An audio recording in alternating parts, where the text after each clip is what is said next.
नमस्कार साथियों, स्वागत करता हूं सभी का आपके अपने YouTube channel hearts for learning पर। मैं प्रशांत वर्मा आप सभी के साथ आज एक बहुत इंपॉर्टेंट बात डिस्कस करने जा रहा हूं। जैसा कि आप सभी को पता है कि BTUP जो इस बार एग्ज़ाम ले रही है वो ऑनलाइन एग्ज़ाम ले रही है, जिसमें निगरानी करने के लिए कुछ प्रोक्टर ऑफिसर नियुक्त किए गए हैं।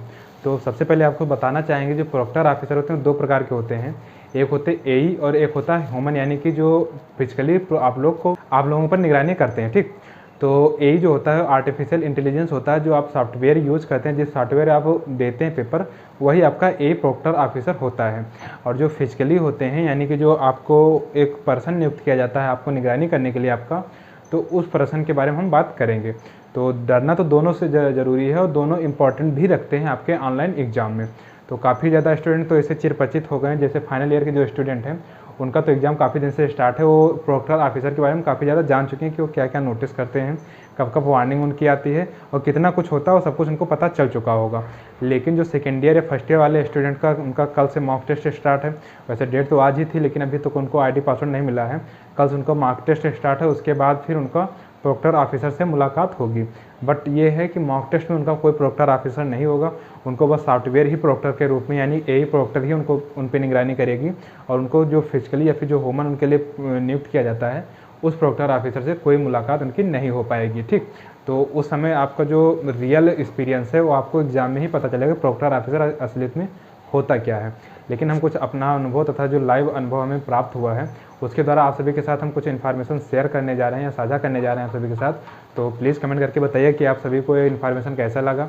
तो चलिए फिर शुरू करते हैं कि क्या क्या होते हैं प्रोक्टर ऑफिसर और क्या क्या उनके पास पावर होती हैं कि वो एग्ज़ाम को भी कैंसिल कर सकते हैं या फिर हमारा UFM ला सकते हैं या फिर एग्ज़ाम को डिले कर सकते हैं। ये सारी बातें हम आज की वीडियो में जानेंगे। ठीक, तो सबसे पहले बात करते हैं प्रोक्टर ऑफिसर जो होते हैं उनकी नियुक्ति कैसे होती है। तो प्रोक्टर ऑफिसर को नियुक्त करने के लिए कोई इंडिविजुअल वैकेंसी नहीं निकाली गई थी, उनके लिए कोई अलग से ज्वाइनिंग लेटर भी नहीं दिया गया था। बस जो आप सभी के कॉलेज में टीचर होते हैं, वैसे भी जब ऑफलाइन एग्जाम होता था तो वही टीचर हम लोग पे निगरानी करते थे, यानी गार्डी के रूप में करते थे। ठीक, तो बिल्कुल ऑनलाइन एग्जाम में भी वही हो रहा है कि जो आपके कॉलेज के टीचर हैं उन्हीं को एज ए प्रोक्टर नियुक्त कर दिया गया है। उनको अपने डेस्कटॉप या लैपटॉप के थ्रू आप सभी का निगरानी करने का अपॉर्चुनिटी दी गई है। और जो एक प्रोक्टर ऑफिसर होता है उसके पास 30 बच्चे की निगरानी करने की जिम्मेदारी होती है। वो अपने डेस्कटॉप पे 30 बच्चे को कलेक्ट कर लेते हैं। कलेक्ट तो अपने मन से तो नहीं कर सकते वो, जब आपका ऑनलाइन एग्जाम शुरू होता है जो प्रोक्टर ऑफिसर अपनी ID डाल के, अपनी ID फिल करके वो प्रोक्टर के रूप में लॉगिन होते हैं, उनको भी एक BTUP की तरफ से एक ID दी जाती है। उनकी ID जो होती है, ID का जो सीक्वेंस होता है वो BTE करके फिर आगे उसके बाद कोड होता है, जैसे 47, 48, 49 या फिर 30, 20 करके कुछ उनको एक अपना इंडिविजुअल ID दी जाती है। जब उस ID को डाल के प्रोक्टर ऑफिसर के पद पे वो एक्टिव हो जाते हैं तो उस समय उनको कोई भी रेंडमली 30 बच्चे मिल जाते हैं। उनको भी ये नहीं पता चलता है कि कहाँ के बच्चे हैं, किस कॉलेज के बच्चे हैं। बस ये रहता है कि अपने कॉलेज के बच्चे उनको नहीं मिलेंगे, यानी कि जिस कॉलेज के वो टीचर हैं उस कॉलेज के स्टूडेंट मिलना अभी तक नामुमकिन ही सा ही लग रहा है। लेकिन हाँ, इसका कोई इन्फॉर्मेशन नहीं दिया गया है कि आपके कॉलेज के बच्चे नहीं मिलेंगे। लेकिन जितने प्रोक्टर ऑफिसर अभी तक नियुक्त हुए हैं उनके साथ ऐसी घटना नहीं हुई कि अपने कॉलेज के बच्चे उनको मिले हुए हों। तो ऐसा होता है कि अपने कॉलेज, यानी कि आपके कॉलेज के अगर 4 टीचर प्रोक्टर ऑफिसर के रूप में नियुक्त हैं तो ये मत सोचना कि हम अपने कॉलेज के पास ही जाएंगे, अपने कॉलेज के टीचर के पास ही हमारा निगरानी होगा।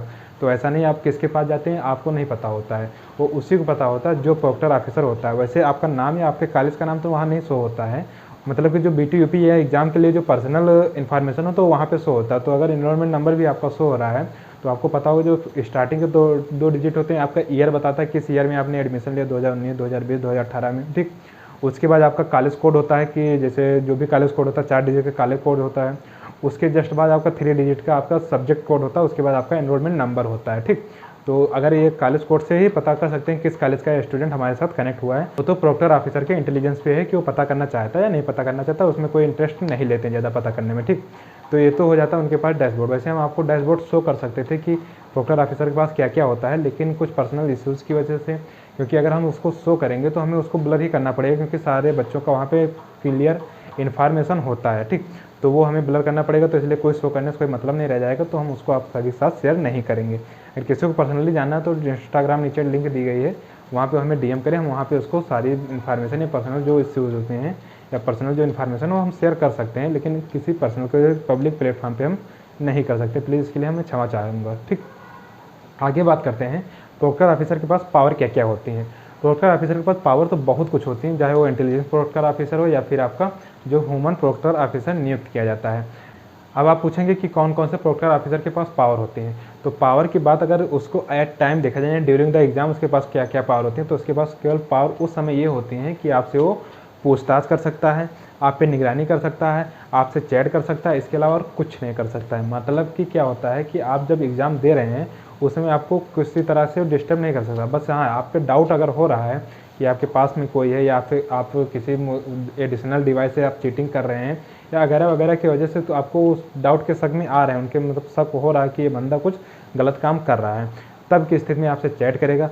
चैट भी आपसे केवल टेक्स्ट मैसेज में करेगा, वॉइस मैसेज में चैट भी नहीं कर सकता वो, ना तो वीडियो कॉलिंग से आपकी बात कर सकता। वैसे वीडियो कॉलिंग बात क्या हो तो होता तो वीडियो कॉलिंग, बस आप उसका वीडियो आपके पास नहीं आएगा, आपका वीडियो ही उसके पास जाएगा। यानी जो प्रोक्टर ऑफिसर होगा वो आपकी पूरी वीडियो को देखता रहता है, ठीक। तो आपका वीडियो उसके पास, मतलब प्रोक्टर ऑफिसर सर जो होंगे आपके, उनके पास जाएगा और आप उनका वीडियो नहीं देख सकते हैं, ठीक। तो ऐसे आप कम्युनिकेट कर सकते हैं। वैसे अपॉर्चुनिटी कम ही मिलती है, जो अगर ज़्यादा इधर उधर कचर पचर करता है उसी को ऐसा अपॉर्चुनिटी दिया जाता है कि प्रोक्टर ऑफिसर उससे बात करे, ठीक। अगर आप शुद्ध और तथा संस्कारी बन के पेपर दे रहे हैं तो आपको प्रोक्टर ऑफिसर डरने की कोई ज़रूरत नहीं, वो भी अपने कॉलेज के तथा अपने डिपार्टमेंट से ही नियुक्त किए जाते हैं। तो वो भी समझते हैं अपने बच्चे हैं, तो इनको लाइफ बर्बाद करने से कोई ज़्यादा इंटरेस्ट नहीं होता है। तो ये तो हो गए प्रोटोकॉल ऑफिसर के पावर की बात। आपके मन में एक डाउट आ रहा होगा कि जो यूएफएम लगता है, यानी कि आपको गाइडलाइन भी दी गई थी, आपके अगर ज़्यादा 25 वार्निंग से ज़्यादा चले जा रहे हैं तो आप पे यूएफएम लग जाएगा। तो आपके मन में डाउट आ रहा होगा कि यूएफएम लगता कैसे है। तो यूएफएम लगने का जो प्रोसेस होता है वो भी आप समझ लीजिए कैसे होता है। देखिए क्या होता है, आप जैसे लॉगिन किए अपने एग्ज़ाम देने के लिए, एग्ज़ाम देने के लॉगिन किए तो तुरंत आप किसी न किसी प्रोक्टर ऑफिसर के पास पहुंच जाएंगे। कौन आपकी निगरानी करेगा, ये कौन होगा ये आपको नहीं पता चलेगा, लेकिन उस प्रोक्टर ऑफिसर को पता चल जाएगा कि हमारे पास कौन स्टूडेंट है। बस ये रहेगा, एक प्रोक्टर ऑफिसर के पास लगभग 30 स्टूडेंट जाएंगे, इसीलिए BTUP ने लगभग 800 प्रोक्टर ऑफिसर को नियुक्त किया है, ठीक। यानी जो स्टाफ उनके पास था उसमें से 800 प्रोक्टर ऑफिसर को वो प्रोक्टर ऑफिसर के पद दिया है, ठीक। तो क्या होता है, आप जैसे लॉगिन किया, आप उस प्रोक्टर ऑफिसर के पास पहुंच गए, तो प्रोक्टर ऑफिसर के पास जब पहुंच गए तो उस समय से लेके आपका लास्ट एग्जाम, यानी जब तक आपका एंड एग्जाम नहीं होता है, उस समय में जितनी भी वार्निंग आपको आई होंगी, यानी लगभग 2, 4 या 5 वार्निंग है तो कोई दिक्कत ही नहीं, लगभग 25 वार्निंग के बाद अगर बात आती है तब आप यूएफएम लगने के चांस ज़्यादा हो जाते हैं, यानी कि आपके लिए रेड झंडी आपके लिए हो जाती है, ठीक। तो क्या होता है कि जैसे आप 25 वार्निंग पार कर गए तो उसमें जो 25 वार्निंग होती है उसमें कुछ वार्निंग तो आपको सॉफ्टवेयर देगा स्वयं, यानी कि जो एई होता है, एई जो होता है वो देगा, ठीक। और कुछ वार्निंग होती हैं जो आप प्रोक्टर ऑफिसर स्वयं देगा कि चैट करके देगा वार्निंग। तो उन दोनों वार्निंग को इंक्लूड करके ही 25 वार्निंग दी जाती है। तो इसलिए हम आपसे रिक्वेस्ट करना चाहेंगे कि जो भी प्रोटोकॉल ऑफिसर आपसे क्वेरी कर रहा है तो उसका रिप्लाई तुरंत दीजिए, क्योंकि अगर वो एक मैसेज किया आप रिप्लाई नहीं दे रहे हैं तो तुरंत वो दूसरा मैसेज करेगा तो वो भी इंक्लूड होगा, तीसरा मैसेज करेगा वो भी इंक्लूड होगा। तो वो जैसे ही आपको मैसेज कर रहा है या फिर आपके साथ कोई चैट करने की वो इंटरेस्टेड है तो आप प्लीज़ उसको रिप्लाई जरूर दिए, उसको इग्नोर मत कीजिएगा। अगर इग्नोर करें तो वार्निंग पे वार्निंग आती रहेगी, आपकी वार्निंग घटती जाएंगी, ठीक। तो इसलिए आप तुरंत उसको चैट का जो भी हो उसकी क्वेरी हो उसको सुलझा दीजिए जितना अच्छे से हो सके उतने अच्छे से, ठीक। तो क्या जैसे आपकी 25 वार्निंग कंप्लीट हो गई, 25 वार्निंग के बाद भी अगर आपको लगभग 25, 30, 40 वार्निंग तक आप कोई दिक्कत नहीं होगा, ठीक। दिक्कत कब होगी, जब आप ज़्यादा हद पार कर जाएंगे, यानी 60-70 वार्निंग पार कर जाएंगे और शाम को यानी पेपर ख़त्म होने के बाद जो प्रोक्टर ऑफिसर के अंडर में आप पेपर देंगे उससे BTUP एक लेटर मांगती कि आपके साथ जो स्टूडेंट थे उनका बर्ताव आपके प्रति तथा एग्ज़ाम के प्रति कैसा था। अगर वो पॉजिटिव लिख के दीजिए तब तो सही है, अगर किसी स्टूडेंट पे डाउट आ रहा है, किसी स्टूडेंट पे उनको दिक्कत है या किसी स्टूडेंट के द्वारा उसको प्रॉब्लम भी हुई है ना, तो आपका एक लेटर भेज दिया कि इस एनरोलमेंट नंबर का स्टूडेंट हमारे साथ ऐसा कर रहा था या फिर चीटिंग में ज़्यादा पाया गया या फिर उसको इतनी वार्निंग देने के बाद भी ये अपना बर्ताव बिल्कुल भी नहीं सुधारा, तो उस कंडीशन में आप पे यूएफएम लग सकता है। यूएफएम लगने का प्रोसीजर यही कुछ होता है कि आपका जो प्रोक्टर ऑफिसर होता है जब तक वो BTUP को लेटर नहीं देगा आपके अगेंस्ट तब तक यूएफएम नहीं लगेगा, ठीक। तो यूएफएम से डरिए मत कि कैसे लगता है और यूएफएम का हमें जानकारी कैसे होगा कि हमें यूएफएम लग गई। तो इसके लिए BTUP की तरफ से आपको एक मेल आएगा, मेल में ही बताया जाएगा कि आप यूएफएम के लिस्ट में लिस्टेड हो चुके हैं। तो आपको ये अपॉर्चुनिटी बहुत दुर्भाग्य से मिलती है कि आप यूएफएम में शामिल हो पाएँ, ठीक। तो अगर ऐसी अपॉर्चुनिटी मिलती है तो आप काफ़ी अनलकीली हैं, ऐसा हम नहीं चाहेंगे कि आपको ऐसी अपॉर्चुनिटी मिले। तो ये होता है यूएफएम का प्रोसीजर कि यूएफएम लगता कैसे, प्रोक्टर के अनुमति से तथा प्रोक्टर के द्वारा जो आपके फीडबैक BTUP को दिया जाएगा बोर्ड के, तब आपको यूएफएम लगता है और आपको जो निगरानी और जो आपको उसका नोटिफिकेशन मिलता है वो आपके मेल के थ्रू मिलता है, ठीक। तो ये हो जाता है यूएफएम की प्रोसीजर कि यूएफएम लगता कैसे और यूएफएम का नोटिफिकेशन हमें कैसे मिलता है। नेक्स्ट बात हम करते हैं कि अब प्रोटोकॉल ऑफिसर के पास पावर क्या क्या होती हैं। सबसे बड़ी बात तो सबसे इंपॉर्टेंट बात कि प्रोटोकॉल ऑफिसर के पावर होते क्या हैं। अगर एक्चुअल में देखा जाए यानी एट टाइम एग्जाम के ड्यूरिंग में देखा जाए प्रोटोकॉल ऑफिसर के पावर, तो वैसे कुछ विशेष पावर उसके पास होती नहीं है, लेकिन अगर ओवरऑल उसका पावर पूरा पावर देखा जाए तो बहुत ज़्यादा पावर होता है, जो यूएफएम में लगाने का कारण भी एक प्रोक्टर ऑफिसर ही होता है। ठीक, अगर वो समय इग्नोर कर दिया कि चलो छोड़ो 20 नोटिफिकेशन या फिर 30-40 नोटिफिकेशन दे दिए, कोई बात नहीं, इसको इतनी वार्निंग माफ़ कर दे, तो आप पे यूएफएम नहीं लगेगा। लेकिन अगर आपका 25 से एक भी ज़्यादा हो गया ना और यूएफएम के लिए वो रिक्वेस्ट कर दे बीटीयूपी को, तो पक्का यूएफएम आप पे लग जाएगा। तो इतनी बड़ी पावर उसके पास होती है। लेकिन आपको एक सच्चाई अगर बताएं तो जो प्रोक्टर ऑफिसर होता है उसके पास ड्यूरिंग द एग्ज़ाम कोई पावर नहीं होता। जैसे कभी कभी एक दो ऐसे प्रॉब्लम आई है कि किसी स्टूडेंट का एग्ज़ाम ऑटोमेटिक सबमिट हो गया, या फिर किसी का एग्ज़ाम 5 या 10 मिनट के लिए होल्ड हो गया, या किसी को लॉगिन नहीं हो रहा, तो इस तरह के कृत्य जो होते हैं हम सभी स्टूडेंट के साथ, इसमें प्रोक्टर ऑफिसर की कोई भूमिका नहीं होती। उसमें वो कुछ नहीं कर सकता, ना तो आपका पेपर होल्ड कर सकता है, ना आपका पेपर कैंसिल कर सकता है कि आप ज़्यादा खुराफात कर रहे हैं तो आपका पेपर कैंसिल कर दे, ऐसा भी वो नहीं कर सकता है। और ना ही आपका जो पेपर है उसे कैंसिल मतलब कि लॉगिन होने से रोक सकता है। तो ये पावर उसके पास नहीं होती है, मतलब कि ड्यूरिंग द एग्ज़ाम उसके पास कोई भी एक्शन पावर नहीं होता। आपके पे कोई एक्शन नहीं ले सकता, बस आप पे चैट कर सकता है और आप पे निगरानी कर सकता है। ठीक, तो यही पावर होती है। बस ये रहता है कि अगर आप ज़्यादा हद पार कर गए ना तो आफ्टर एग्ज़ाम वो आप पे सब कुछ कर सकते हैं, यानी कि आपकी नोटिफिकेशन अगर बीटीयूपी को भेज दिया ना तो पक्का यूएफएम लगेगा ही लगेगा, उसमें कोई दो राय नहीं है। ठीक, कभी कभी ऐसा होता है कि किसी स्टूडेंट के द्वारा ये नहीं पता चलता कि हमें वार्निंग कब मिली। वार्निंग क्या होता है कि जैसे आप जो आपको सॉफ्टवेयर वार्निंग देगी तो उसमें लिखा 3x25 4x25, यानी इससे पता चलता है 25 में से 4 वार्निंग हमें मिल चुकी हैं, 25 में से 3 वार्निंग हमें मिल चुकी हैं। लेकिन जो प्रोक्टर ऑफिसर वार्निंग भेजता है वो वार्निंग उसमें नहीं इंक्लूड होती है।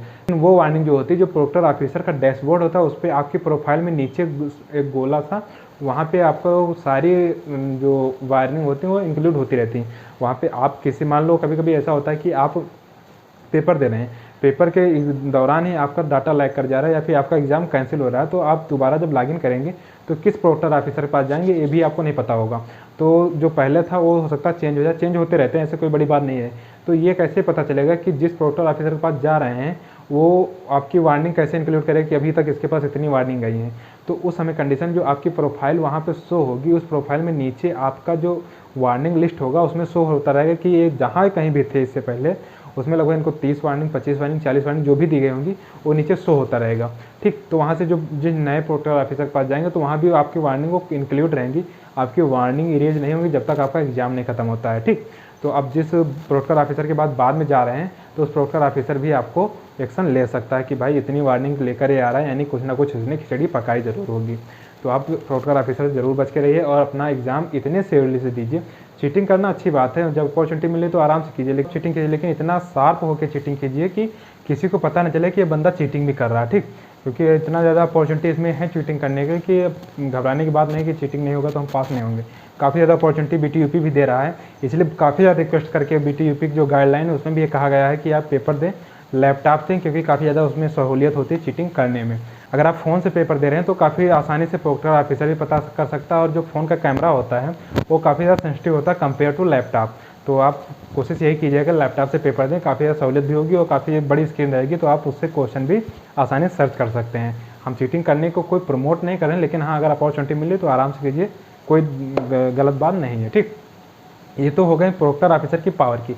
प्रोक्टर ऑफिसर की अगर एक लाइन में बात किया जाए पावर क्या होती है, पावर कुछ नहीं होती, बस उसके पास पावर यही होती है कि अगर आप उससे कुछ अभद्र बात कर रहे हैं तो आपका जो ड्यूरिंग द एग्जाम आपका जो परफॉर्मेंस होगा या फिर आपके उसके प्रति जो कृत्य होगा वो उठा के बीटीयूपी दे देगा, तो आप यूएफएम में आ जाएंगे, उसके अलावा और कुछ नहीं कर सकता हो। ठीक, ना तो आपका पेपर कैंसिल कर सकता है, ना आपका पेपर होल्ड कर सकता है, ना आपका लॉगिन आईडी ब्लॉक कर सकता है, ऐसा कुछ नहीं कर सकता प्रोक्टर ऑफिसर।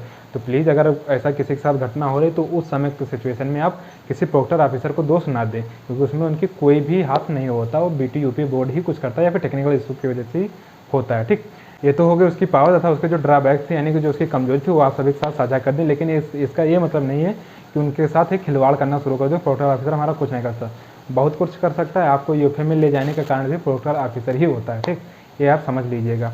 अब बात करते हैं प्रोक्टर ऑफिसर चैट कैसे करता है। तो प्रोक्टर ऑफिसर जो होते हैं उनको चैटिंग करने में आपसे कोई ज़्यादा मेहनत नहीं करना पड़ता। कारण क्या होता है कि उनके पास लगभग 20 से 25 जो टाइटल होते हैं वो पहले से दिए जाते हैं कि आप चुपचाप जाइए चैटिंग बॉक्स में, वहाँ पे आप जो एरो जैसा निशान रहता है उस पर क्लिक कीजिए, आपको सारे चैट खुलाए जाएंगे।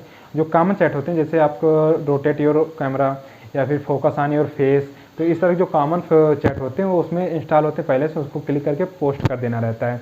क्योंकि अब सबको टाइप करके भेजेगा तो काफ़ी ज़्यादा दिक्कत प्रोक्टर ऑफिसर को भी आएगा, क्योंकि 30 बच्चों को निगरानी करना रहता है।